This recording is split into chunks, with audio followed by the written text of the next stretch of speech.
সাধারণ শিক্ষার্থীদের সাথে যে ধরনের আচরণ করছে আমরা মনে করি না এটি কোনো সমতাভিত্তিক আচরণ। এই এই ধরনের দ্বিচারিতা দ্বৈত নীতি আমরা খুবই ঘৃণা করে প্রত্যাখ্যান। এপ্রিলের ব্যাপারে একটি কথা বললে তারপর আপনার প্রশ্নে যাচ্ছি। সেটা হচ্ছে যে যোগসূত্রে আমরা একটি ঢাকা বিশ্ববিদ্যালয়ে দেখেছি ডাবল এমফিল নেওয়া হয়েছে, আর এখানে পুরোপুরি এমফিল বাদ দেওয়া হয়েছে। আসলেও আমাদের সাথে বিভিন্ন প্রশাসন সাধারণ শিক্ষার্থীদের সাথে যে ধরনের আচরণ করছে আমরা মনে করি না এটি কোনো সমতাভিত্তিক আচরণ।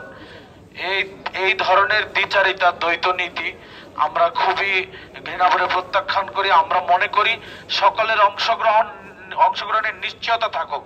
কে অংশগ্রহণ করবে না করবে এটি তার ব্যক্তিগত বিষয়, কিন্তু বিশ্ববিদ্যালয় মুক্ত বুদ্ধি এবং জ্ঞান চর্চার একটি বিদ্যাপীঠ, সেখানে যদি এই ধরনের আচরণ থাকে যেটি অগ্রহণযোগ্য, অগণতান্ত্রিক এবং আমি মনে করি পক্ষপাতমূলক।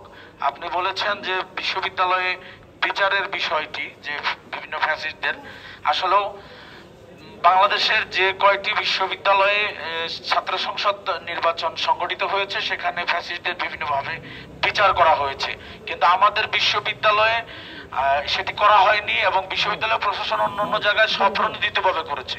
আমাদের বিশ্ববিদ্যালয় সেটি করেনি। তাই বিশ্ববিদ্যালয়ের আমরা যতটুকু পারি আমরা বলেছি। এমপিলের ব্যাপারে আমরা আমার প্রশাসনকে জানিয়েছি, প্রশাসন আমাদেরকে আশ্বস্ত করেছে যে এমপিলের বিষয়টা রাখবে, কিন্তু প্রশাসন এই এমপিলের বিষয়টা বাদ দিয়েছে। তবে আমরা আমাদের সাংগঠনিক হইতে আমরা প্রশাসন জানতে চাইবো যে এমপিলের ব্যাপারটা তারা কিভাবে কেন নিতে পারল